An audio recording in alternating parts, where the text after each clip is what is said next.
guys, ito lang naman yung paborito kong lotion. Sakura Niacinamide Whitening Lotion. Body lotion po siya.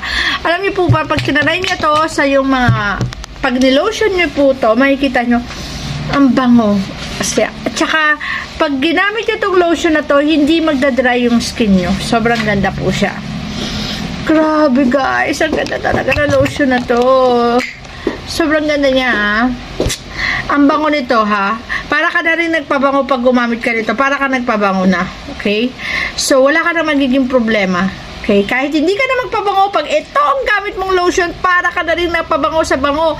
At isa pa, pag gamit mo to, hindi magdadry ang skin mo. Sobrang ganda nito si skin. Okay? At whitening, as in, whitening, puputi ka talaga. Okay? Tignan mo yung skin ko, ang puti, oh. Yan kasi lagi ko nilalagyan ng lotion. So, ang ganda, diba? Ang puti. So guys, huwag na kayong magpahuli. Click nyo na yung yellow basket at